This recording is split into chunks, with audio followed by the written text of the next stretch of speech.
श्रीरूपं साग्रजातं सहगण रघुनाथान्वितं तं सजीवं साद्वैतं सावधूतं परिजनसहितं कृष्णचैतन्यदेवं श्रीराधा कृष्णपादान् सहगण ललिता श्रीविशाखान्वितांश्च। हे कृष्ण करुणा सिंधो दीनबंधो जगतपते गोपेश गोपिका कांत राधा कांत नमस्ते। तप्त कांचन गौरांगी राधे वृंदावनेश्वरी वृषभानुसुते देवी प्रणमामि हरिप्रिये। वाञ्छाकल्पतरुभ्यश्च कृपा सिन्धुभ्य एव च पतितानां पावनेभ्यो वैष्णवेभ्यो नमो नमः। जय श्री कृष्ण चैतन्य प्रभु नित्यानंद श्री अद्वैत गदाधर श्रीवासादि गौर भक्त वृंद। हरे कृष्ण कृष्ण कृष्ण हरे हरे, हरे राम राम राम हरे हरे। नमो विष्णुपादाय कृष्णपृष्ठाय भूतले श्रीमते भक्तिवेदांत स्वामिन् इति नामिने। नमस्ते सारस्वते देवे गौरवाणी प्रचारिणे निर्विशेष शून्यवादी पाश्चात्य देश तारिणे।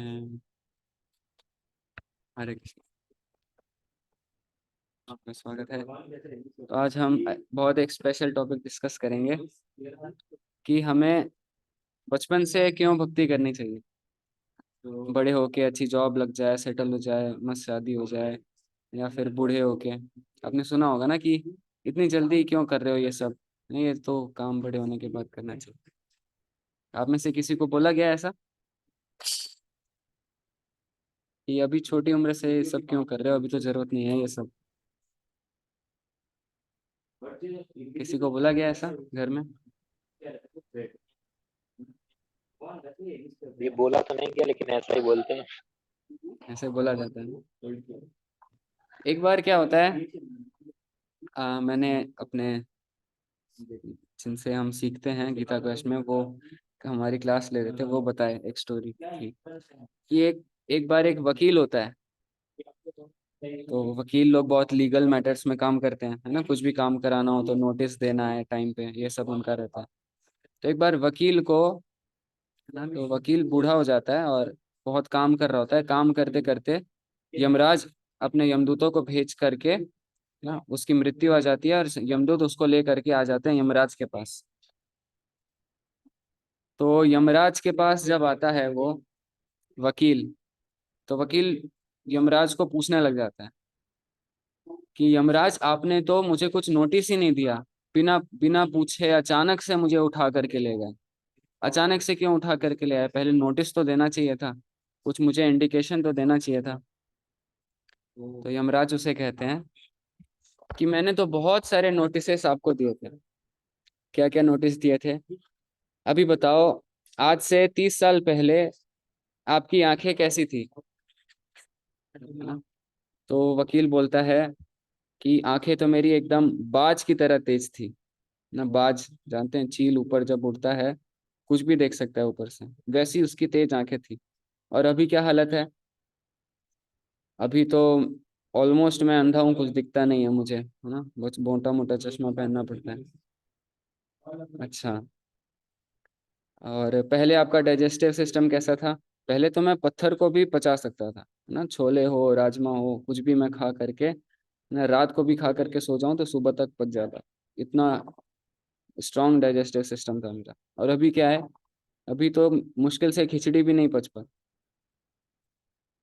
अच्छा, पहले आपके सर में कितने बाल थे? तो पहले यमराज मेरे मैं तो एकदम घने बाल थे, बड़े बड़े जुल्फे रखता था मैं, एकदम स्पाइक्स रखता था। और अभी क्या है, अभी तो एक भी बाल नहीं है सर में।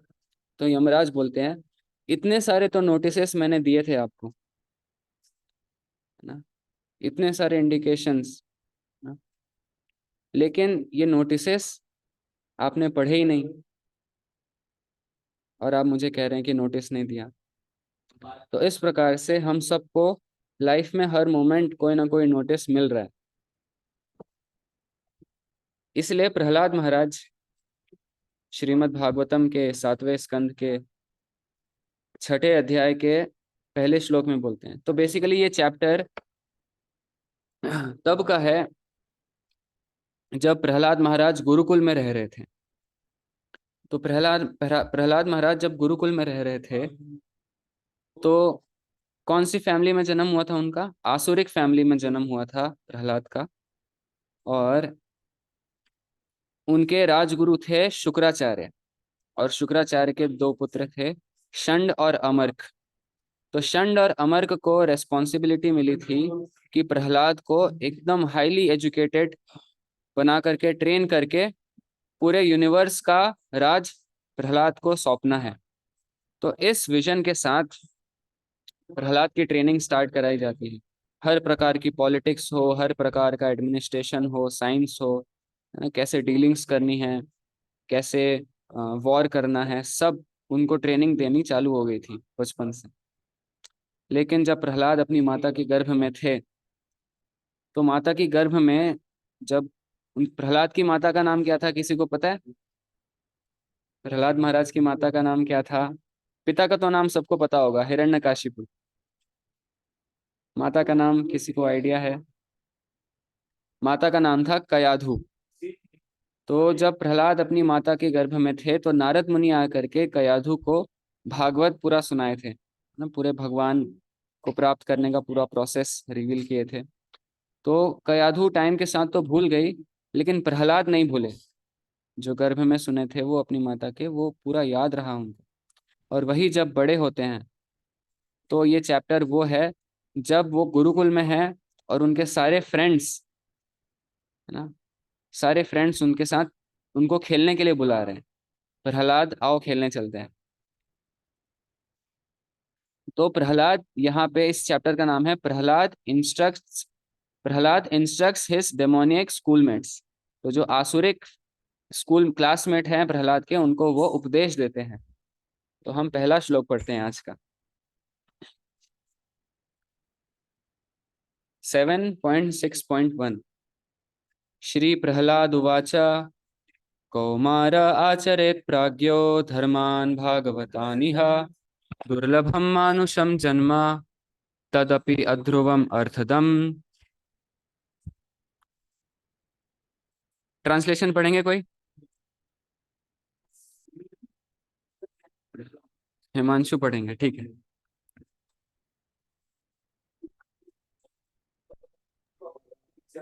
Prahlad Maharaj said, one who is sufficiently intelligent should use the human form of body from the very beginning of life. In other words, from devotional service, giving up all other engagements. The human body is mostly rarely achieved and all thought temporary like other bodies. It is meaningful because in human life one can perform devotional service. Even a slight amount of since sincere devotional service can give one complete perfection. हाँ, तो इसमें बहुत सारी चीजें बोली जा रही है।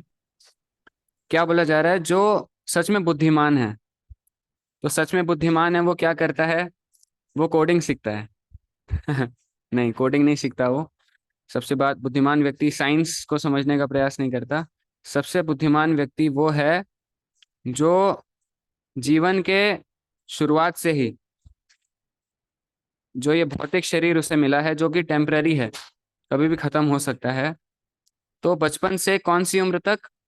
कौमार आचरेत प्राज्ञो। कौमार अवस्था उसे कौमार अवस्था मतलब 5 साल की उम्र से। तो बहुत सारे बचपन में अवस्था होती है, कौमार अवस्था होती है, पौगंड अवस्था होती है, और फिर युवा अवस्था होती है। तो अलग अलग एज बताया जाता है इसमें। तो जो कौमार अवस्था है उसे कहा जाता है 5 साल की उम्र से। प्रहलाद महाराज कह रहे हैं कि 5 साल की उम्र से जो बुद्धिमान व्यक्ति है वो कौन सी प्रैक्टिसेस में लग जाता है? To practise the activities of devotional service. तो 5 साल पे हम सब क्या कर रहे थे? मिट्टी खा रहे थे, रेत में खेल रहे थे, है ना, जो छोटे छोटे खिलौने होते हैं वो खेल रहे थे, है ना, पापा को परेशान कर रहे थे, रोना गाना कर रहे थे।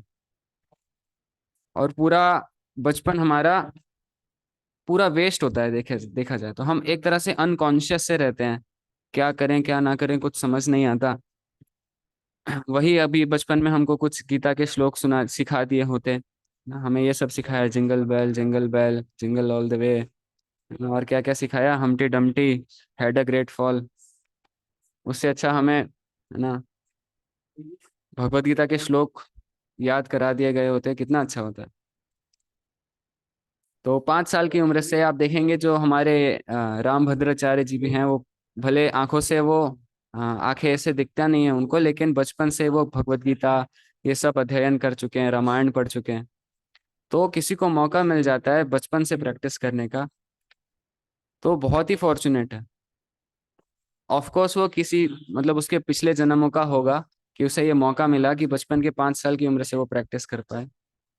बहुत ही रेयर लोगों को मिल पाता है, लेकिन फिर भी अभी हमें किसी को 17 साल की उम्र में, किसी को 30 साल की उम्र में, है ना, तो जो 30 साल की उम्र में जिसको मिला वो ऑलरेडी कितना साल लेट चल रहा है, 25 साल।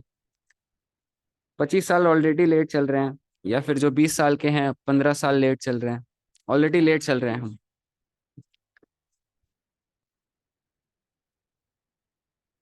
Giving up all other engagements, तो खेल कूद से तो उतना कुछ मिलता नहीं। आजकल देखेंगे आप बहुत सारे मतलब आजकल का जो छोटे बच्चे हैं सब रोते रहते हैं, बिना किसी बात के दिन भर रोते रहेंगे। लेकिन पहले के बच्चे होते थे इतना नहीं रोते थे।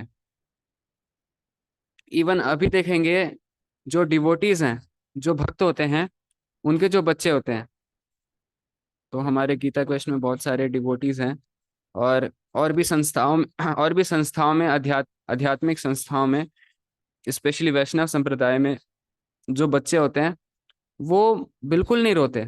छोटी मोटी बात में ये खिलौना चाहिए उसके लिए रो रहे हैं, ये चाहिए उसके लिए रो रहे हैं, है ना। कभी कभी बच्चे बहुत उदास हो जाते हैं बिना मतलब के, उनको बोर सा लगता है ना, और पता नहीं अजीब सा उनका, मायूस से रहते हैं, परेशान से रहते हैं। उनके उनके लाइफ में उतनी खुशी नहीं रहती। क्यों? क्योंकि उनको भले खिलौना दे दिया जाता है, अलग अलग प्ले स्टेशन दे दिया, कंप्यूटर दे दिया, मोबाइल फोन दे दिया, फिर भी तो वो परेशान ही रहते हैं। उनके सोल को सेटिस्फेक्शन नहीं मिल रहा होता। वही दूसरी ओर अगर छोटे बचपन में ही किसी बच्चे बच्चे को सिखा दिया जाए कैसे हरे कृष्ण महामंत्र का जप करना है ना, कैसे गीता पढ़नी है, या फिर कार्टून्स भी दिखाने हैं तो भगवान से रिलेटेड कार्टून्स दिखाई जाए, तो जब वो भगवान से रिलेशनशिप डेवलप कर पाते हैं ना, फ्रेंड्स तो चाहिए होते हैं बच्चों को भी, तो जब वो फ्रेंडशिप करते हैं भगवान के साथ तो ऑटोमेटिकली वो सेटिस्फाइड होते हैं। और इस तरह से बचपन से ही उनकी तैयारी चालू हो जाती है ह्यूमन फॉर्म ऑफ लाइफ को सही तरीके से कैसे यूज करना है। The human body is most rarely achieved and although temporary like other bodies, तो बहुत रेयर मिलता है ह्यूमन बॉडी और टेम्पररी होता है। It is meaningful because in human life one can perform devotional service,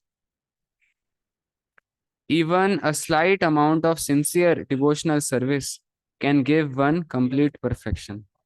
अगर थोड़ी सी भी अगर आप भक्ति कर लेते हैं इस जन्म में, जितना आप गीता क्वेस्ट में क्लासेस अटेंड कर लिए, जितना गीता पढ़ लिए, और जितना आप हरे कृष्ण महामंत्र का जप अभी तक कर चुके हैं, उससे एश्योर हो चुका है कि अगला जन्म आपको मनुष्य जीवन मिलेगा। ऐसा मैं नहीं, ऐसा भगवत गीता में लिखा है। जितना अभी तक आप पहुंच चुके हैं गीता क्वेस्ट के साथ, है ना, प्रॉपर, क्योंकि संप्रदाय में है ये, अब संप्रदाय नहीं है, गौड़िया वैष्णविज्म संप्रदाय है जो ऑनलाइन माध्यम से प्रयास कर रहा है प्रचार करने का। तो बस इतना ही करने से, भगवत गीता में लिखा है, मैं आपको श्लोक दिखा दूंगा, कि जो थोड़ी सी भी भक्ति कर लेता है most dangerous type of fear से वो बच जाता है। नेक्स्ट लाइफ में अगर इनकम्प्लीट हो जाती है आपकी भक्ति, या किसी कारण से आपकी मृत्यु हो जाती है या भक्ति छूट जाती है, तो अगली बार आपको फिर मौका मिलेगा, फिर से मौका मिलेगा। या तो आपको बहुत अच्छे परिवार में जन्म मिल जाएगा, बहुत वेल्दी फैमिली में, जिसके कारण आपको इधर उधर भटकना नहीं पड़ेगा, पैसों के लिए नहीं भटकना पड़ेगा। और आपको भक्तों का संग, एक आपके लाइफ में बहुत सारे मौके आएंगे जिसमें आपको भक्तों का संग मिलेगा। तो अगर आप उस संग का फायदा उठा करके भक्ति फिर से ले पाते हैं तो ये आपके ऊपर रहेगा। इस प्रकार से आपको वेल्दी फैमिली में जन्म मिल सकता है या फिर किसी वैष्णव के घर में जन्म मिल सकता है, जितनी आप अभी भक्ति कर चुके हैं, जितना डिवोशन, जितना इंटरेस्ट आप भगवान कृष्ण को जानने का प्रयास अभी तक कर चुके हैं।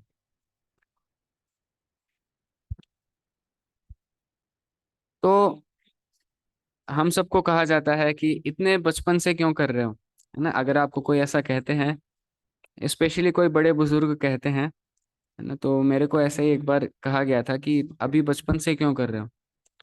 तो मैंने ऐसा रिप्लाई किया था रेस्पेक्टफुली कि ठीक है, अभी तो मैं मेरा ज्यादा अगर आपको लग रहा है कि मैं कम उम्र में कर रहा हूँ, तो आप तो बड़ी उम्र के हैं, आप तो इतने बड़े हैं, आप क्यों नहीं करते। ठीक है, मैं छोड़ दूंगा भक्ति करना, लेकिन आपकी तो उम्र हो गई है, आप क्यों नहीं करते। इसमें एग्जाम्पल आता है धृतराष्ट्र का। तो आप सबको बहुत इंटरेस्टिंग लगेगा अभी जो मैं आपको शेयर करने वाला हूँ। तो क्या होता है, आप सब जानते हैं धृतराष्ट्र जो होते हैं वो बहुत सारे षड्यंत्र करके पांडवों को मारने का प्रयास करते हैं। भीम को पॉइजन दिलवाने का प्रयास किया जाता है ना। बचपन से पांडवों को इतना परेशान किया जाता है। और जब महाभारत का युद्ध खत्म हो जाता है, सारे धृतराष्ट्र के पुत्रों का वध हो जाता है, सारे कौरव मारे जाते हैं और धृतराष्ट्र हेल्पलेस हो जाते हैं। तो आखिर में जो पांच पांडव होते हैं, धृतराष्ट्र और गांधारी को अपने माता पिता के समान केयर करते हुए पूरे राज्य में रखते हैं, राजा के समान। तो उसका वर्णन आता है श्रीमद् भागवतम में। धृतराष्ट्र इतने ज्यादा आसक्त होते हैं, तो आप सबको पता होगा कि जो विदुर हैं, तो श्लोक नहीं पढ़ रहा मैं, सिर्फ टेक्स्ट पढ़ेंगे जिससे आपको आसानी से समझ आए। तो श्रीमद् भागवतम के पहले स्कंद का चैप्टर 39 है ना, Dhritarashtra quits home.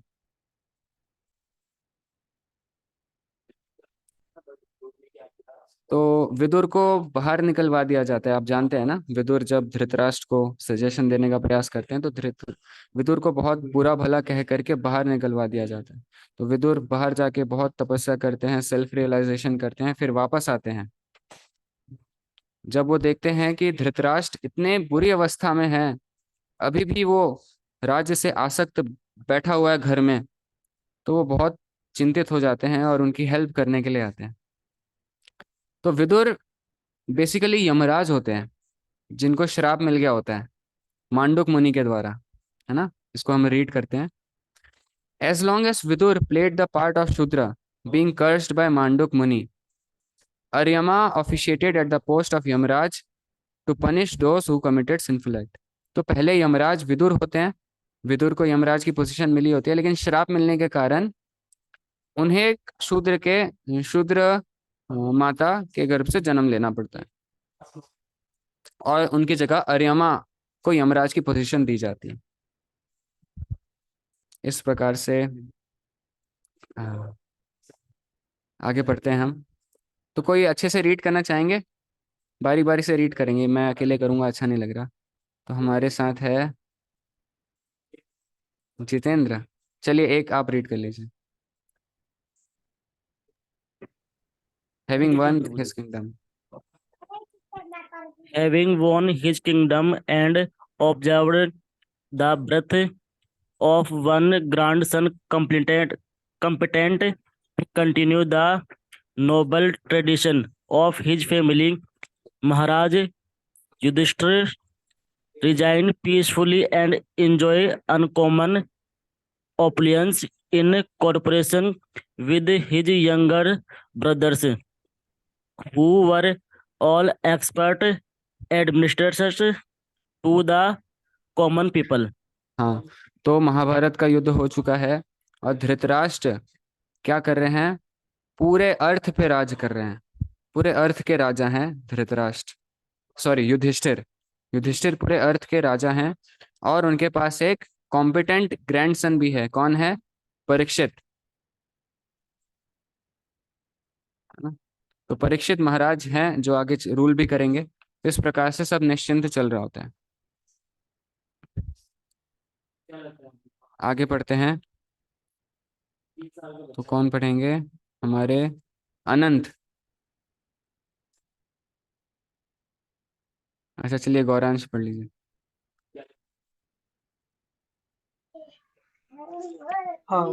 Insurmountable eternal time imperceptibly overcomes those who are too much attached to highly affairs, to family affairs, and are always engrossed in their thoughts. हाँ, तो इनसरमाउंटेबल इटर्नल टाइम, इसका अर्थ है कि टाइम को ना, जो टाइम है उसको हम टाइम के प्रभाव से बच नहीं सकते। इनसरमाउंटेबल है ये, है ना। और ये in in insurmountable time in imperceptibly overcomes those who are too much attached to family affairs. जो लोग अपने घर गृहस्थी से बहुत ज्यादा आसक्त हैं, है ना, और सिर्फ एंजॉयमेंट में जीवन बिता देते हैं, उनको आखिरी में जब मृत्यु का समय आता है, उस समय आकर के पता लगा है कि यार पूरा समय निकल गया। आप में से जितने भी लोग हैं यहाँ पे प्रेजेंट, आप सबको पता नहीं लगा होगा कब से कब आपका बचपन गुजर गया, कब आप बड़े हो गए। किसी को पता लगा टाइम कैसे निकल गया? इतना सब कुछ नहीं पता लगा। वैसे ही आगे भी टाइम निकल जाएगा, हमें कुछ भी पता नहीं लगेगा।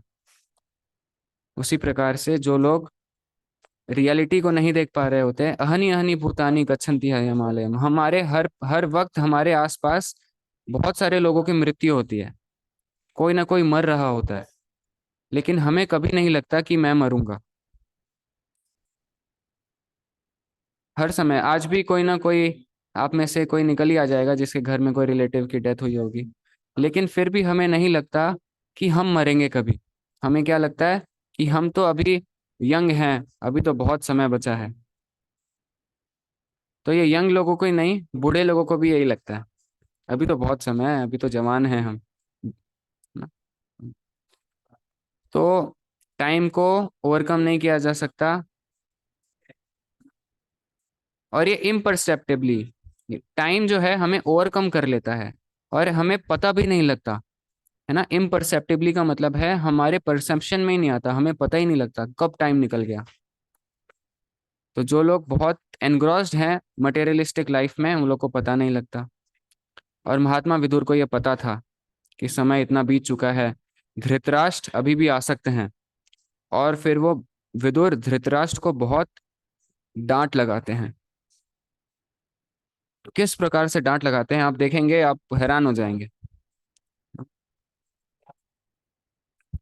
देखिए पढ़िए। हे राजन, my dear king, please get out of here immediately. तुरंत यहां से बाहर निकलो धृतराष्ट्र, है ना। डू नॉट डिले, देर मत करो। Just see how fear has overtaken you. देखो कैसे तुम इतने डरे हुए हो, भले इतने बड़े राज्य में रह रहे हो, इतने बूढ़े हो गए हो, अभी तुम्हारे पूरा शरीर काम करना बंद कर चुका है, फिर भी तुम आसक्त होकर इस घर में पड़े हुए हो। बाहर निकलो Dhritarashtra. This frightful situation cannot be remedied by any person in this material world. My lord, it is the supreme personality of Godhead as eternal time that has approached us all. तो धृतराष्ट्र, जो आपका ये डर है वो किस वजह से है? क्योंकि जो भगवान है, भगवान का एक रूप होता है काल, तो भगवान काल रूप में हम सबको अप्रोच कर रहे हैं। काल कर्म गुणाधीनो, हम सब लोग तीन चीजों से बंधे हुए हैं। काल से, टाइम से, ना, काल मतलब समय, टाइम से बंधे हुए हैं। कब काल आ जाए, कब अंतिम अंतिम समय आ जाए पता नहीं। कर्म, हम सबको कर्मों का बंधन होता है, अपने कर्मों से हम बंधे हुए हैं। और गुणाधीनों, और जो प्रकृति के तीन गुण हैं, रजोगुण तमोगुण सतोगुण, उससे हम बंधे हुए हैं। तो कोई व्यक्ति सोचे कि वो इंडिपेंडेंट है, तो ये बहुत इल्यूजन वाली बात है, अंधकार में है वो। तो धृतराष्ट्र, जिस प्रकार से आप डरे हुए हो, उसका कारण है कि भगवान अप्रोच कर रहे हैं आपको काल के रूप में। whoever is under the influence of Supreme Kal must surrender his most dear life, and what to speak of other things such as wealth, honor, children, land and home. तो जो भी व्यक्ति काल के प्रभाव से काल से प्रभावित है ना, जो भी इन्फ्लुएंस में है काल के प्रभाव से, उसको क्या करना चाहिए? अपना सबसे प्यारा चीज हमें क्या है? हमें सबसे प्यारा चीज हमारे लिए क्या है इस दुनिया में? देखा तो Life. है ना, अपना अपना जीवन, ये भौतिक शरीर है ना, अपना जीवन। तो अपना जीवन भगवान को हमें समर्पण कर देना चाहिए, क्योंकि हम सब काल के प्रभाव से ग्रसित हैं।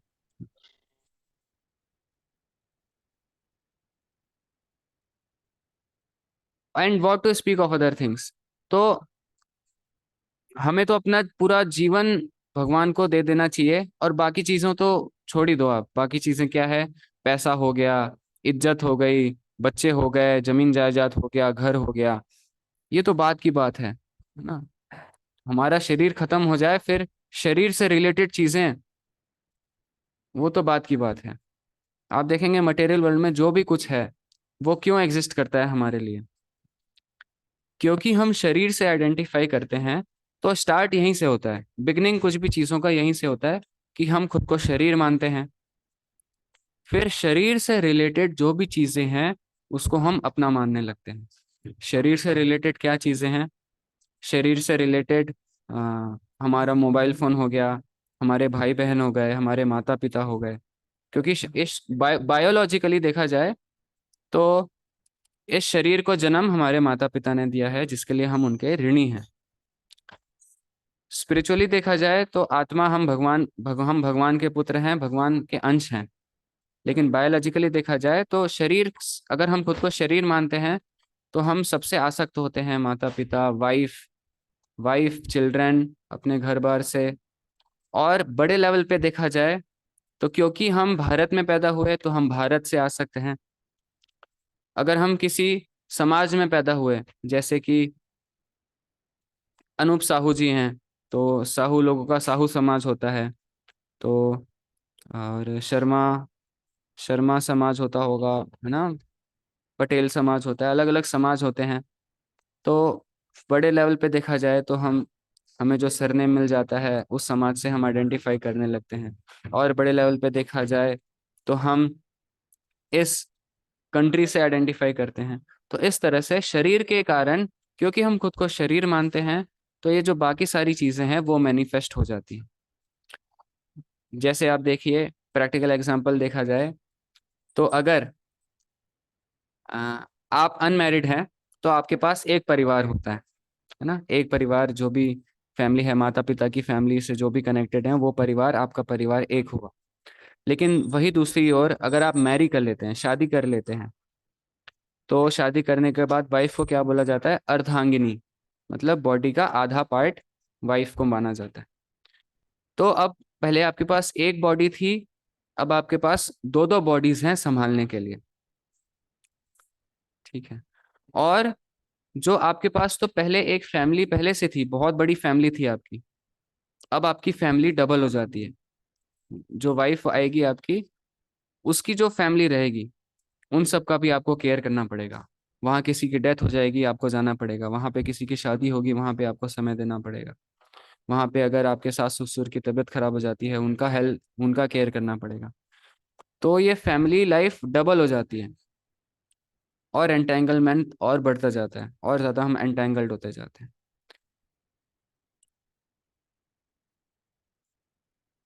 और इस एंटेंगलमेंट के कारण हम इसी में बिजी हो जाते हैं। इसकी तबीयत खराब हो गई, वो फंक्शन है, वो रिलेटिव है, बच्चे का एडमिशन कराना है।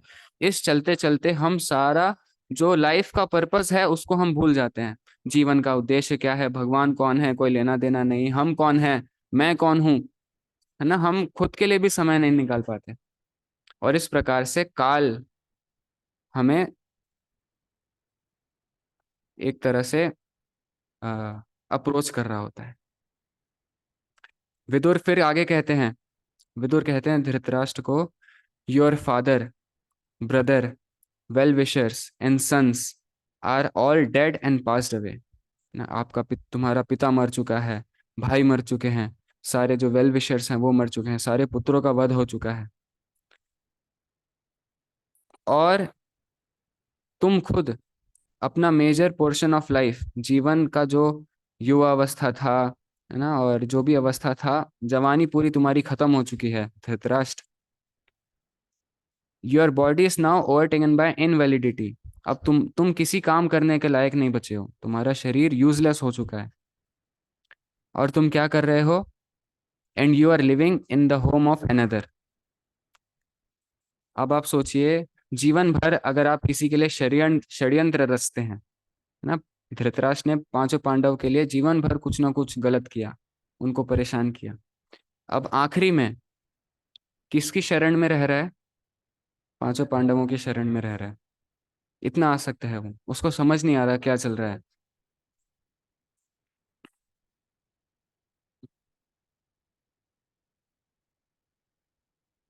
You have been blind from your very birth. Dhritarashtra, तुम बचपन से अंधे थे, और अब तुम्हें सुनाई देना भी खत्म हो चुका है। तुम्हें कुछ सुनाई नहीं दे रहा, बहरे हो गए हो, आंखों से अंधे हो, कानों से बहरे हो गए हो। Your memory is shortened. याददाश्त तुम्हारी खत्म हो गई है। आप देखेंगे बूढ़े लोगों को कोई याद नहीं आता कौन मेरा पोता है, कौन मेरा, इवन ज्यादा बूढ़े हो जाते हैं तो ये भी समझ नहीं आता कौन मेरा बेटा है, कौन मेरी बहू है, कुछ समझ नहीं आता। मेमोरी शॉर्टन हो जाती है, याददाश्त खत्म हो जाती है। And your intelligence is disturbed. Your teeths are loose. दांत सारे तुम्हारे झड़ गए हैं, और जो लीवर है तुम्हारा कुछ पचता नहीं, तुम्हारा डिफेक्टिव लीवर है। और you are coughing up mucus. अगर आप इस श्लोक को पढ़ेंगे,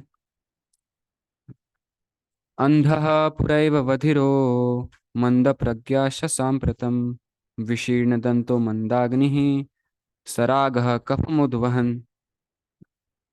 तो अंधः पुरैव, तुम पहले से अंधे हो, और अब वधिरो, कान से सुनना खत्म हो गया है। मंद प्रज्ञाश, तो मंद मंद जो तुम्हारा मेमोरी है वो मंद हो गया है, इंटेलिजेंस काम करना बंद कर दी है। विशीर्ण दंतो, दांत झड़ गए हैं। पेट की जो अग्नि है वो मंद हो गई है ना, जो जटा अग्नि जिसे कहते हैं वो खत्म हो गई है।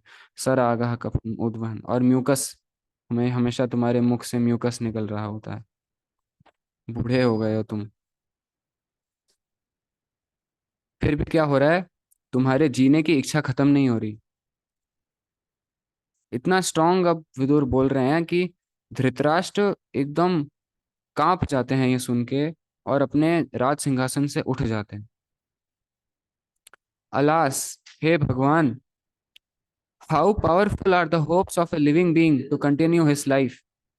कितना होपफुल है धृतराष्ट्र कि मैं अभी भी अच्छा जीवन जी सकता हूँ, मैं अभी भी आराम से कंफर्टेबल लाइफ जी सकता हूँ, उसको होप है अभी भी जीने का।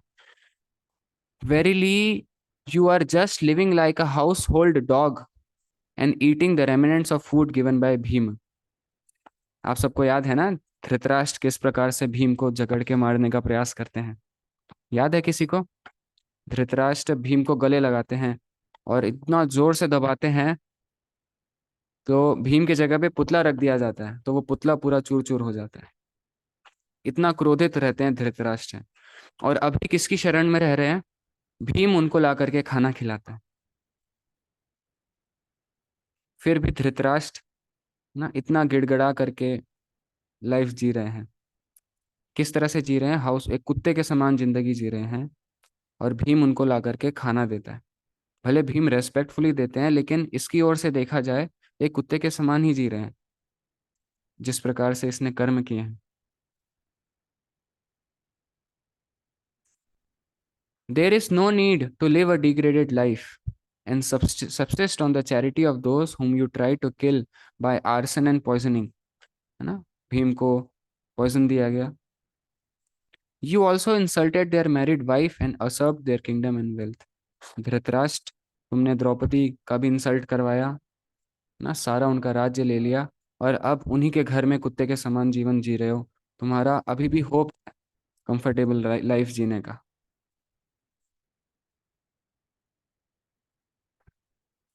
Despite your unwillingness to die and your desire to live even at the cost of honor and prestige, your miserly body will certainly dwindle and deteriorate like an old garment. तो भले ही तुम मरना नहीं चाहते और राज एंजॉय करना चाहते हो। तो बेसिकली युधिष्ठिर इतने सरल राजा थे कि धृतराष्ट्र को अभी भी, क्योंकि सारे पुत्रों का वध हो चुका है, लेकिन फिर भी धृतराष्ट्र को अभी भी यही लग रहा होता है कि वही राज कर रहे हैं। क्यों ऐसा लग रहा होता है? क्योंकि युधिष्ठिर अभी भी, क्योंकि उनकी रेस्पेक्ट करते हैं और कुछ भी करने से पहले उनसे पूछ के करते हैं। तो तो देखिए, युधिष्ठिर पूरे अर्थ के राजा हैं, पूरे पृथ्वी के राजा हैं, और जो भी करते हैं वो किसको पूछ के करते हैं? धृतराष्ट्र को पूछ के कर रहे होते हैं, रेस्पेक्टफुली। तो धृतराष्ट्र को क्या लगता है? यार मैं ही राजा हूं। और इस मेंटेलिटी के कारण वो पूरे इल्यूजन में रहते हैं। उनको जरा भी नहीं लगता कि कब उनकी मृत्यु हो जाएगी, आसक्त होके राज गद्दी में वो बैठे हुए हैं। लेकिन फिर भी विदुर उनको कहते हैं, your miserly body will certainly dwindle and डिटेरियरेट like an old garment. पुराने कपड़े की तरह खत्म हो जाएगा तुम्हारा जो शरीर है।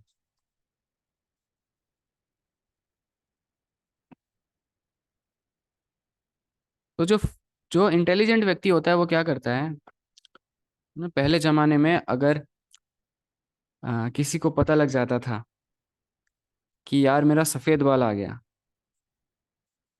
तो जब भगवान राम के पिता कौन थे? दशरथ।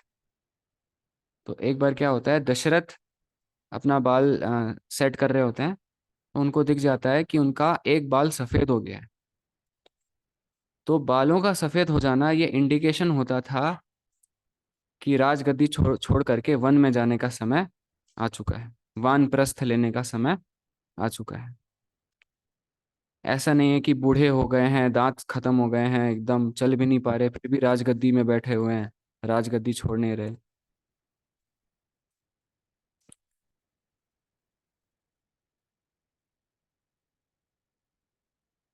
तो जो बुद्धिमान व्यक्ति होता है वो क्या करता है, जब उसे सिम्टम्स पता लग जाते हैं, सिम्टम्स पता लग जाते हैं, बूढ़ा हो रहा है, कुछ काम का नहीं है शरीर, तो वो क्या करता है? तुरंत वो अलर्ट हो जाता है और अपनी मृत्यु की तैयारी में लग जाता है। मृत्यु की तैयारी करना मतलब भगवान को प्राप्त करने के लिए शरीर कैसे छोड़ना होगा, सब उसमें लग जाता है, उसकी प्रिपरेशंस में लग जाता है।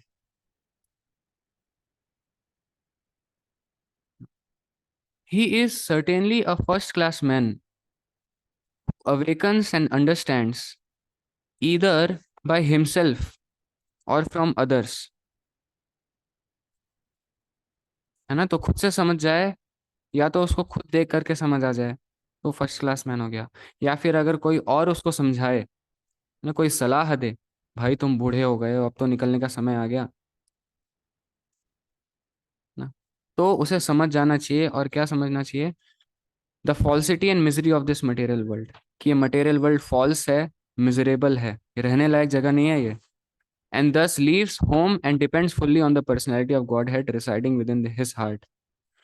तो वो तुरंत घर से अनासक्त होकर के, घर बार छोड़ करके निकलता है भगवान को प्राप्त करने के लिए, जो सबके हृदय में परमात्मा रूप में विराजमान है।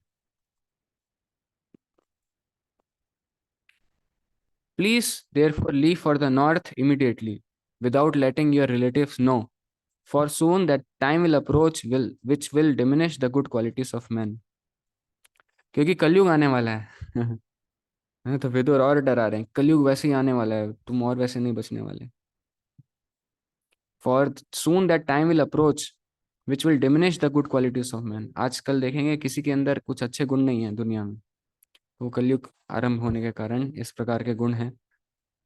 तो तुरंत घर से निकलने के लिए धृतराष्ट्र को बोला जा रहा है। और इस प्रकार से धृतराष्ट्र क्या करते हैं, इतना स्ट्रांग जब विदुर बोल देते हैं, एकदम हालत खराब हो जाती है धृतराष्ट्र की, और वो क्या करते हैं, कन्विंस हो जाते हैं पूरा। और he broke at once the strong network of familial affection by his resolute determination। पहले जो लोग होते थे तो क्या करते थे, जो भी वैराग्य लेते थे वो लोग बिना किसी को बताए। अब तो सब मोबाइल फोन आ गया, तो वैराग्य ले भी लेते हैं तो घर में फोन से बात हो जाती, घर में कॉल कर लेते हैं। फोन नंबर अभी भी सब साधुओं के पास रहता है, कभी भी बात करनी है आपको कोई साधु से तो बात कर सकते हैं। लेकिन पहले टाइम में ऐसे घर से निकलते थे, घर वालों को पता ही नहीं लगता था ना, कौन कौन वाइफ कौन बच्चे। तो इस लेवल का रेनन शो करते थे पहले। तो अभी के लोग आप देखेंगे कि बूढ़े हो गए हैं, दांत निकल गए हैं, फिर भी आसक्त होकर के बैठे रहते हैं। अभी तो बूढ़े लोग घर में यूजलेस होकर के पड़े रहते हैं। हमारे दादा दादी को ही देख लीजिए आप, दादा दादी एक बोझ के समान, है ना। दादी तो वैसे बेटों को ही केयर करना होता है, लेकिन दादा की बात की जाए तो पहले जमाने में जो बूढ़े हो जाते थे तो वो सेल्फ रियलाइजेशन के लिए निकल जाते थे। अभी घर में बैठे रहेंगे, है ना, बच्चा उसको गाली देगा फादर को, है ना, कभी खाना देगा कभी ऐसे ही फेंक के दे देगा, इज्जत भी नहीं करेगा, बुरे से बात करेगा। फिर भी फादर आसक्त होकर के घर में बैठे रहता है। तो ये रिस्पॉन्सिबिलिटी होती है, अगर घर में बैठे भी हैं तो ये बच्चे की रिस्पॉन्सिबिलिटी है कि उनका अच्छे से ध्यान रखे।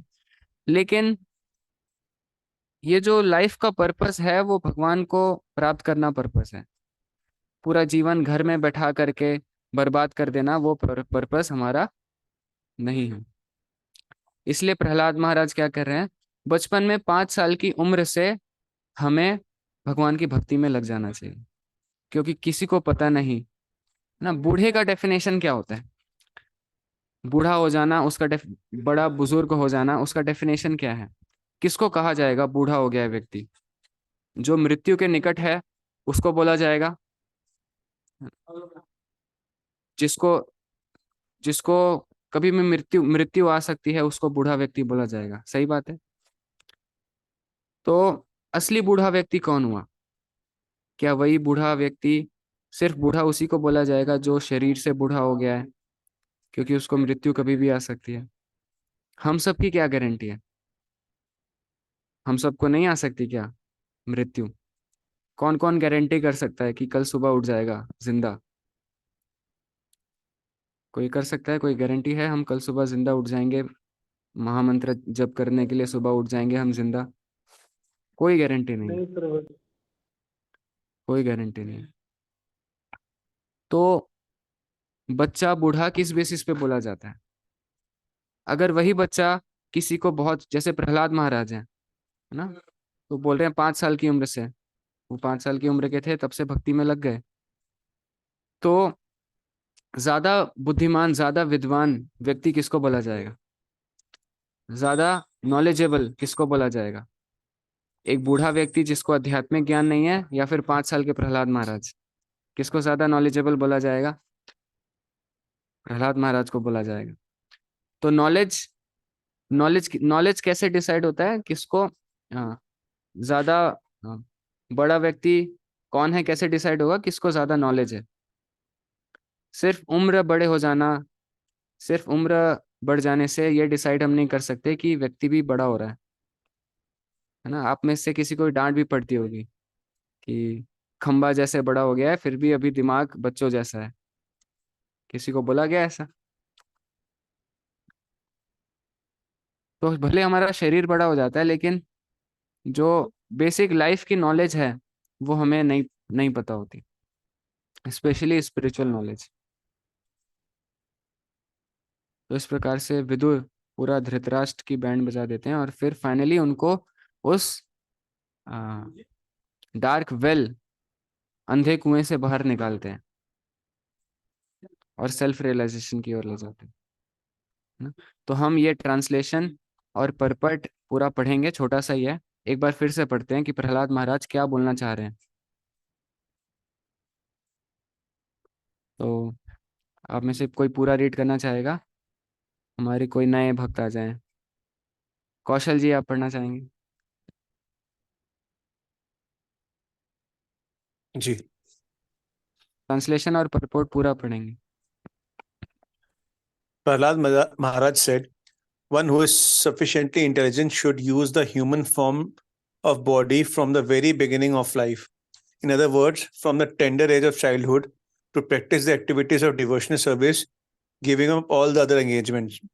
The human body is most rarely achieved, and although temporary like other bodies, it is meaningful because in human life one can perform devotional service. Even a slight amount of sincere devotional service can give one complete perfection. Purport. The whole purpose of Vedic civilization and reading of the Vedas is to attain the perfect stage of devotional service in the human form of life. According to the Vedic system, therefore, from the very beginning of the life, the brahmacharya system is introduced so that from one's very childhood, from the age of 5 years, one can practice modifying one's human activity so as to engage perfectly in devotional services. As confirmed in the Bhagavad Gita 2.40, Savalpam apya asya dharmasya triyate mahato bhavit, meaning even a little advancement on the path can protect one from his most dangerous type of fear. Most civilization, not referring to the Vedic verdicts of Vedic literature, is so cruel to the members of human society that instead of teaching children to become brahmacharyas, it teaches mothers to kill their children even in the womb on the plea of curbing the increase of population. And if by chance a child is saved, he is educated only to sense gratification. Gradually, throughout his entire world, human society is losing interest in the perfection of life. Indeed, men are living like cats and dogs, spoiling the duration of the human lives by actually preparing to transmigrate again to the degraded species among the 840,000 forms of life. The Krishna conscious movement is anxious to serve human society to teaching people by teaching people to perform devotional services, which can save human being from being degraded again to animal life, as already stated by Prahlad Maharaj. Bhagavad Dharma consists of अब ये श्रवणम कीर्तनम विष्णु स्मरणम पाद सेवनम अर्चनम वंदनम दास्यम साख्यम आत्मनिवेदनम. in all the schools, colleges, and universities, and at home, all children and youth should be taught to hear about the Supreme Personality of Godhead. In other words, they should be taught to hear the instructions of Bhagavad Gita, to put them in practice in their lives, and thus to become strong in devotional services, free from fear of being degraded to animal life. Following Bhagavatam Dharma has been more extremely easy in the age of Kali, the Shastra says. One need to chant the Hare Krishna Maha Mantra. Everyone engaged in the practice of chanting the Hare Krishna Maha Mantra will completely cleanse from the core of his heart and be safe from the cycle of birth and death. तो इसमें mostly Prabhupada ji एक चीज को बहुत stress कर रहे थे, जो है एजुकेशन सिस्टम. तो हम सब जिस एजुकेशन सिस्टम से पढ़ के निकले हैं, तो देखा जाए तो प्रैक्टिकल्स तो हमें लाइफ में प्रैक्टिकल कैसे क्या करना है कुछ सिखाया नहीं जाता. पहले भले गाय चराना सिखाया जाता था, है ना. छोटे बच्चे हैं गांव में, गाय चराना सीख जाते थे. तो गाय चरा चरा करके ये गाय इधर जाए, ये गाय इधर जाए, लीडरशिप क्वालिटीज उसमें ही आ जाती थी उनकी. कैसे लीड करना है, गाय छोटे छोटे बच्चे लोग सीख जाते थे गायों को कैसे लीड करना है. तो लीडरशिप क्वालिटी बचपन से ही स्टार्ट हो जाती थी छोटी छोटी चीज़ों से. तो भले वो स्कूल कॉलेज नहीं गए, लेकिन बहुत कॉन्फिडेंट रहते थे वो अपनी लाइफ में. आजकल के बच्चों को देख लें तो ठीक से ना बोलना आता. स्पीकिंग स्किल्स की बात कर दें तो स्पीकिंग स्किल्स बोलना भी नहीं आता. और अगर कोई बोल रहा है तो ध्यान से सुन नहीं पाते. अगर कोई 10 चीज बोलता है तो हम ले दे के 2-3 चीजें सुन पाते हैं, डाइजेस्ट कर पाते हैं. और बाकी की 7 चीजें 8 चीजें वो हवा से ऊपर से बाहर निकल जाती हैं. तो ठीक से सुनना नहीं आता, ठीक से बोलना नहीं आता, ठीक से लिखना भी नहीं आता. ना लैंग्वेज की भी बात करें तो ना तो पूरी हिंदी आती, ना तो पूरी इंग्लिश आती. तो ये हमारा एजुकेशन सिस्टम है, ठीक से हमें मटेरियल चीज़ें नहीं सिखा पा रहा कि मटेरियली कैसे हम हैप्पी रह सकते हैं इस दुनिया में. स्पिरिचुअलिटी तो बहुत दूर दूर तक भूल जाइएगा. इवन इस हद तक जो हमारे स्पिरिचुअलिस्ट हैं इस हद तक इसे कंडेम करते हैं आजकल के एजुकेशन सिस्टम को। आजकल का जो एजुकेशन सिस्टम है उसको बोलते हैं spiritual slaughter houses. Slaughter house होता है जहाँ कसाई घर, तो स्पिरिचुअल स्लॉटर हाउसेस इसे कहा जाता है। फॉरेन कंट्रीज की आप कंडीशन देखेंगे एजुकेशन सिस्टम में, स्कूल कॉलेजेस में क्या होता है, आप सुन के हैरान हो जाएंगे कि जो गर्ल्स होती हैं फॉरेन में, बहुत सारे ऐसे यूनिवर्सिटीज हैं, कॉलेजेस हैं जहाँ पे उनको पिल्स दिए जाते हैं।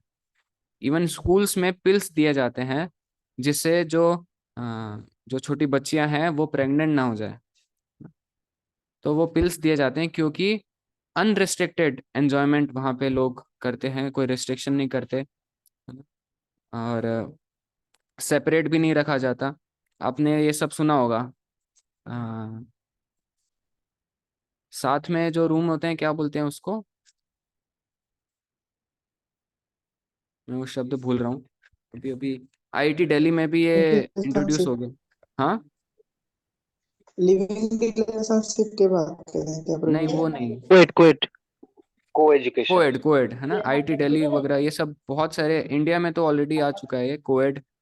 और ओ को बतिया. बाथरूम्स भी अभी आ चुके हैं कि सेम बाथरूम में जा सकते हैं मेल फीमेल। कोएड मतलब सेम रूम में भी रह सकते हैं, सेम हॉस्टल्स में आजू बाजू रूम्स। तो ये सब जो कल्चर है, अब बताइए सेम रूम में एक बॉय, एक अनजान लड़का, एक अनजान लड़की है, क्या करने आए हैं, कॉलेज में पढ़ाई करने आए हैं सेम रूम में। आपको क्या लगता है वो पढ़ाई हो पाएगी? कुछ रेयर केसेस में हो भी सकती है, लेकिन मोस्टली देखा जाए तो ये बहुत डेंजरस सिचुएशन है। इक्वालिटी लाना, है ना, इक्वल ट्रीट करो वुमेन को, मैन को, साथ में रखो सब, कितना पोल्यूशन होता है इससे, कितना, स्पेशली लड़कों का तो उतना नुकसान नहीं होता, लड़कों का भी नुकसान होता है, उनमें उल्टे सीधे केसेस चढ़ जाते हैं, जिन केसेस से के कारण पूरा उनका करियर बर्बाद हो जाते हैं, और पूरे गर्ल्स की तो पूरी लाइफ बर्बाद हो जाती है ना, पॉल्यूट हो जाती है अगर वो। तो इतना खराब एनवायरनमेंट है एजुकेशन सिस्टम पे नाम पे।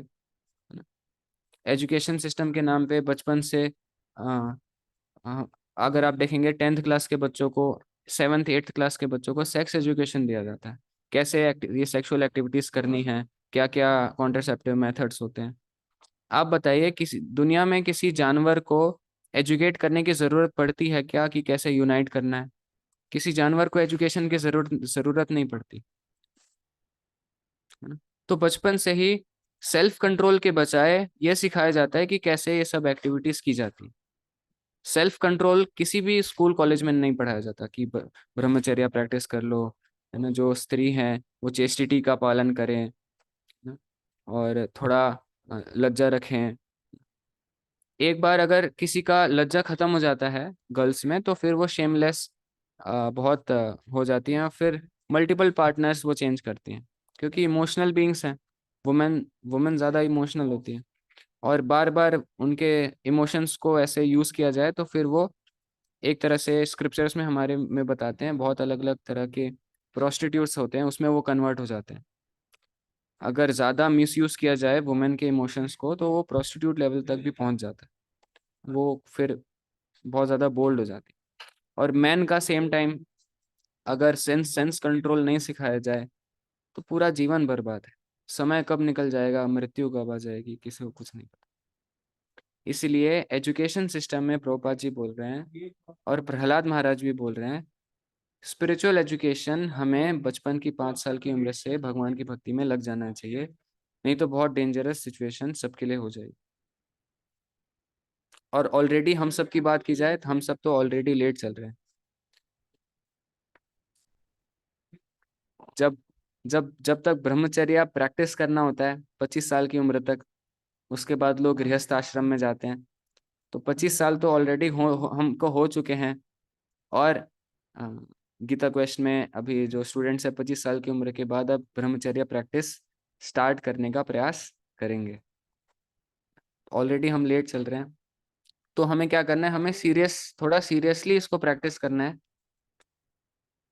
प्रभुपाद जी ने क्लियरली यहाँ पे लिखा है। तो कलयुग का समय है, कलयुग में जैसे हमने देखा था कि कलेर दोष निधे राजन अस्ति ही एक महान गुणः कीर्तनात् एव कृष्णस्य, मुक्तः संग परम रजेत। और ये श्लोक आता है चैतन्य चरितामृत में। हरेर नाम एव केवलम, कलौ नास्ति एव नास्ति एव गतिरन्यथा। तो following Bhagavata dharma has been made extremely easy in this age of Kali. आपकी कुछ ब्रह्मचर्य के ऊपर क्लास भी हुई थी ना, तो उसमें जी क्या पर बताया गया था, कैसे प्रैक्टिस करना है? जी प्रभु बताया गया यस खुशवंत। मतलब बताया गया था कि कैसे हम नाम जप करके हम कैसे कंट्रोल कर सकते हैं, सुबह हाँ। उठकर तो ब्रह्मचर्य का पालन जो करना। बाहर जो ब्रह्मचारीज हैं तो आर्टिफिशियली प्रयास करते हैं, लेकिन जो डिवोटीज होते हैं वो भक्तों के संग में रह करके, गुरुकुल में रह करके, भक्तों के संग में रह करके वो सिर्फ हरि नाम का जप करके ब्रह्मचर्य प्रैक्टिस कर पाते हैं। क्योंकि आज के माहौल में आप देखेंगे, पहले ब्रह्मचर्य प्रैक्टिस करने के लिए वुमेन एसोसिएशन से बहुत दूर रहना पड़ता था। जंगलों में लोग गुरुकुल बना करके, है ना, वहां पे ब्रह्मचारी ऐसे होते थे जिंदगी भर वुमेन की शक्ल भी नहीं देखे हैं। इस लेवल के नैष्ठिक ब्रह्मचारी होते थे। और अभी की बात की जाए, अभी इतना सारा गलत कंटेंट इंटरनेट में पड़ा हुआ है और सब, हर एक यूथ इससे गुजर रहा है। उसके बाद अगर आप बोलो कि ट्रेडिशनल पहले जैसे होते थे ब्रह्मचारी, है ना, वैसा जंगल में जाकर के भी अगर आप करने का प्रयास करेंगे तो भी ये जो आपके माइंड के स्टोरेज में जो भी डल चुका है, इतनी आसानी से तो नहीं जाएगा। वो कैसे जाएगा? हरेर नाम हरेर नाम एव केवलम, कलौ नास्ति एव नास्ति एव गतिरन्यथा। One need only chant the Hare Krishna mahamantra, Hari का नाम। Everyone engaged in the practice of chanting the Hare Krishna mantra, Mahamantra, will be completely cleansed from the core of his heart and be saved from the cycle of birth and death. जो भी आपके पुराने संस्कार हैं, गलत संस्कार हों अच्छे संस्कार हों, सारे क्लीन हो जाएंगे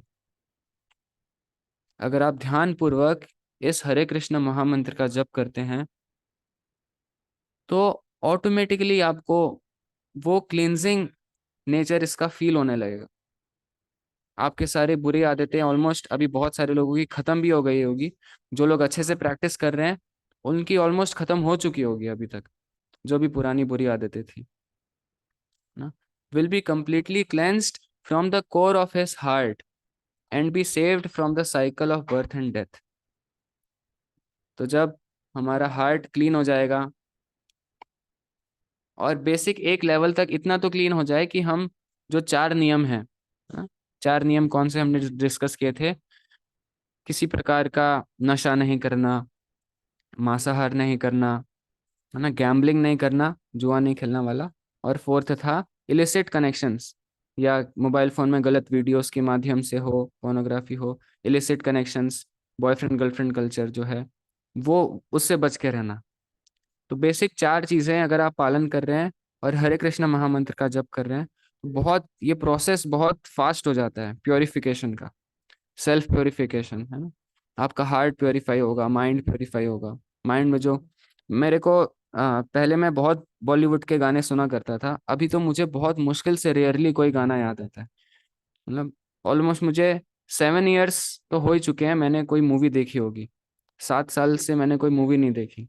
और वो इम्प्रेशंस बहुत ही, मतलब फर्क नहीं पड़ता, अगर कुछ गलत दिख भी जाता है तो ज्यादा कुछ बेविल्डरमेंट नहीं आता, है ना?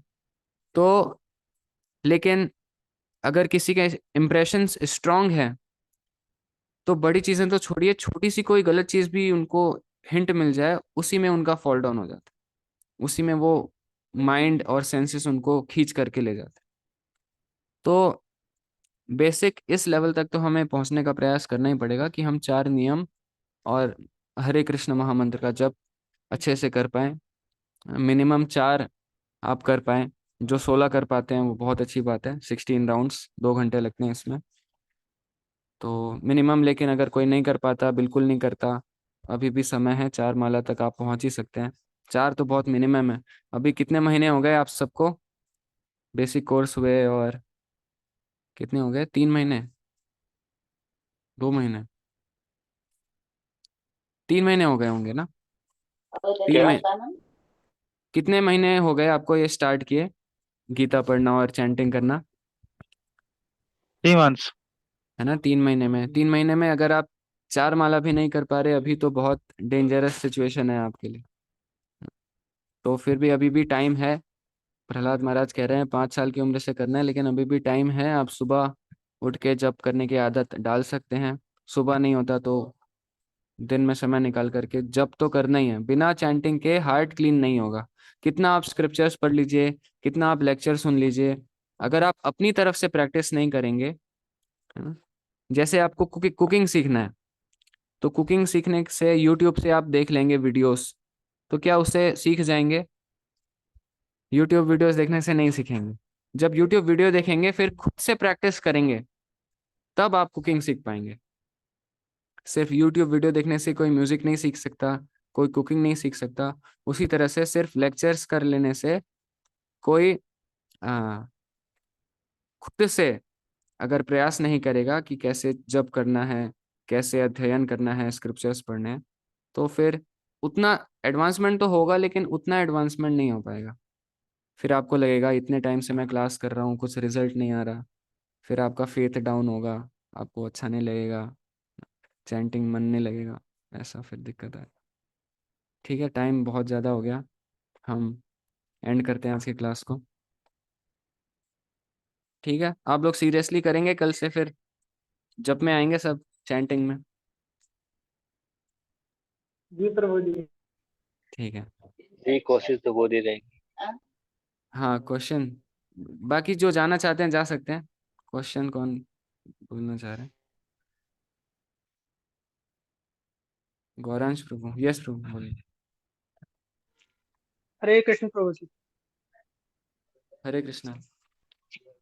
प्रभु जी, आपने जैसे कि बताया था कि व्यक्ति जब है ना किसी कम्युनिटी या किसी इंडिविजुअल से कनेक्ट हो जाता है तो उससे आसक्त बहुत ज्यादा होता है, जैसे कि अपने परिवार से, समाज से, देश से। अगर हम अपने आप को अगर आत्मा मान लेते हैं, तो आप ये बताइए, ये कर्तव्य क्या होगा फिर? मतलब देश के प्रति कर्तव्य है, माता पिता के प्रति कर्तव्य है, गुरुजनों के प्रति कर्तव्य है, और अपने आसपास के जनों के प्रति जो कर्तव्य है, उनका निर्वाह कैसे होगा अगर हम उनका कर्तव्य को छोड़ के अपने आप को सबसे विरक्त एक्चुअली मानेंगे तो? एक्चुअली देखा जाए ना, तो हम कर्तव्य उन कर्तव्यों पे ज्यादा ध्यान देने लगते हैं जिनसे हम आसक्त हैं। जैसे माता पिता से हम आसक्त हैं। ओवरऑल अगर देखें आपके कितने सारे कर्तव्य हैं, आप देखेंगे ओवरऑल, तो आपको सूर्य से एनर्जी मिलती है ना। तो आप सूर्य देव के प्रति कृतज्ञ हैं, है ना। जल, आपको पानी मिलता है पीने के लिए, वरुण देव के प्रति आप, है ना, कृतज्ञ हैं। आपको हवा मिलती है, वायुदेव, है ना। इंद्रदेव बारिश कराते हैं। पृथ्वी माता हो गई, इनके प्रति कर्तव्य हो गया। जो आपके पितृ हैं उनके प्रति कर्तव्य है ना। और कौन कौन से कर्तव्य हैं? जितने भी सारे देवी देवता हैं, हम सबकी इंद्रियां कुछ न कुछ देवी देवताओं को रिप्रेजेंट करती है। मन किसी देवता को रिप्रेजेंट करता है, उनके प्रति कर्तव्य है। आप जो शास्त्र पढ़ रहे हैं, जो गुरुजन हैं, उनके प्रति आपका कर्तव्य होता है ना। शास्त्र पढ़ते हैं, जिसने भी कमेंट्रीज दी, इतने सारे आचार्य रहे, है ना, जो आपको अभी तक डिसाइबलिक गुरु परंपरा में अभी तक भगवान का जो संदेश है, जो 5,000 साल पहले भगवान बोल के चले गए, व्यास देव लिख के चले गए, उसको अभी तक के संभाल करके रखना, उनके प्रति आपका कितना कर्तव्य होगा, है ना? तो बहुत सारे ऐसे कर्तव्य हैं जिसको हम नकार देते हैं। किस किस का कर्तव्य आप चुकाते रहेंगे? इसलिए भागवतम में श्लोक आता है, जो सबके पिता हैं, है ना। अगर आप, इसमें पौधे का एग्जाम्पल आता है, जैसे आप पौधे के जड़ में पानी डालते हैं अगर, तो अगर आप पौधे के जड़ में पानी डालेंगे तो पूरे पौधे में पानी पहुंच जाता है। उसी प्रकार से जड़ क्या है? जड़ है परम पुरुषोत्तम भगवान श्री कृष्ण के। अगर भगवान कृष्ण की भक्ति करेंगे आप, तो जो देवी देवता हैं, जितने भी सारे देवी देवता हैं, पितृ हैं, है ना, जितने भी जिन सबके प्रति हम ऋणी हैं, ऐसा मैं नहीं कह रहा, ऐसे हमारे शास्त्रों में श्लोक आते हैं, भागवतम का श्लोक जो मैं आपको शेयर भी कर दूंगा। तो उसके अनुसार अगर हम भगवान की भक्ति करते हैं तो हमारे सारे कर्तव्य पूरे हो जाते हैं। भगवान भी गीता में यही बोलते हैं, सर्वधर्मान परित्यज्य माम एकम शरणम व्रज, सिर्फ मेरी शरण में आओ, मैं तुम्हारे सारे कर्तव्यों का पूरा सेटल कर दूंगा और तुम्हारे सारे पापों से मुक्त कर दूंगा। और प्रहलाद महाराज के इस सेक्शन में आता है, अगर कोई, है ना, भगवान की भक्ति करना आरंभ करता है तो शास्त्रों में आता है कि ब्रह्मा जी उसकी आरती उतारने आ जाते हैं। और प्रहलाद महाराज नरसिंह देव कहते हैं, प्रहलाद कुछ वर मांगो। प्रहलाद महाराज कहने लगते हैं कि मेरे पिता हिरण्यकशिपु भले ही आपसे, आपके प्रति इतना अपराध किए हैं, प्लीज उनको माफ कर दीजिए, उनको अपने पास बुला लीजिए। तो नरसिंह देव भगवान बताते हैं कि प्रहलाद तुम्हें ये कहने की जरूरत नहीं है, तुम्हारे कहने से पहले ही जो तुम्हारे 21 पीढ़ियां हैं, 21 पीढ़ियां मतलब जो भी जनरेशन्स रहे हैं, 21 जनरेशन्स, वो सब लिबरेट हो चुके हैं, सबका मोक्ष हो चुका है। तो अगर कोई सीरियस भगवान का भक्त निकल जाता है तो उनकी उसकी फैमिली की 21 पीढ़ियां, मतलब कुलम पवित्रम जननी कृतार्थम, उसका पूरा कुल पवित्र हो जाता है। अभी आप देखेंगे कि अभी आप भक्ति चालू किए हैं, है ना, तो थोड़ा थोड़ा टाइम हो जाने दीजिए, आपको इसका इफेक्ट दिखना स्टार्ट होगा। आपके घर में आपकी माता पिता भी भक्ति करना चालू कर देंगे, आपके फ्रेंड्स भी भक्ति करना चालू कर देंगे, आपकी कोई बहन होगी, कजन्स लोग भक्ति करना चालू कर देंगे, पूरा कुल पवित्र होने लगता है। जननी कृतार्थम, जो आपकी माँ है जननी कृतार्थम। तो ये छोटी मोटी प्रोसेस नहीं है, बस इसमें थोड़ा सा आपको पेशेंस रखना है, आपको रिजल्ट दिखने लग जाएगा ना, पूरा लाइफ स्टाइल आपका प्योर हो जाएगा, आपका पूरी फैमिली प्योर हो जाएगी। लेकिन अगर आप इसको छोड़ करके बाकी चीजों करने का प्रयास करेंगे तो हम आज आज तक इतना प्रयास किए, हम आज तक क्या एक भी व्यक्ति होगा जिसको हम सेटिस्फाई कर पाए हैं अपने पूरे लाइफ टाइम में? क्या एक भी व्यक्ति को संतुष्ट कर पाए आज तक हम अपने जीवन में?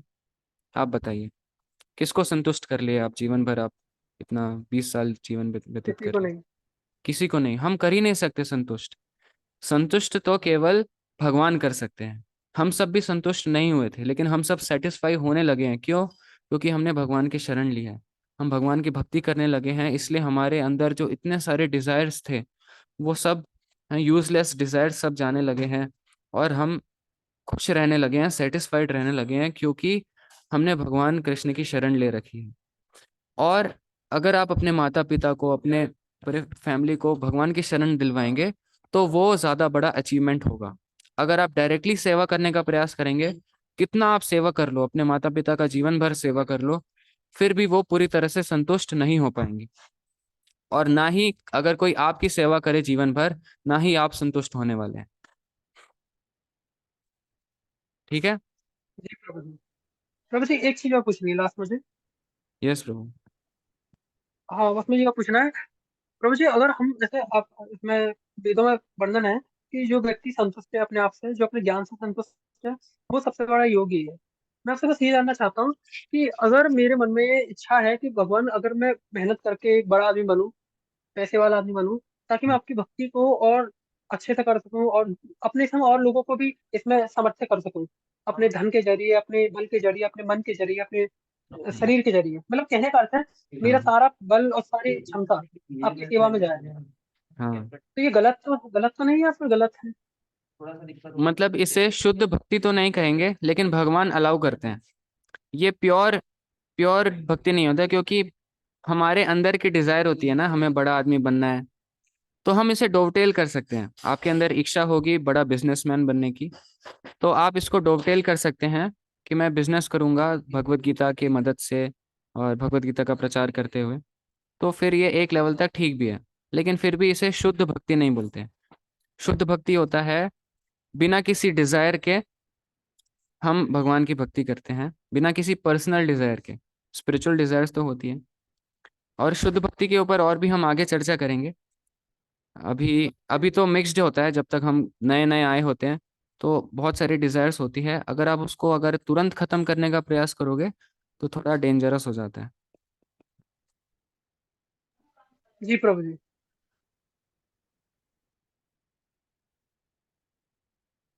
मुनाज पूछ रहे हैं, ठीक है।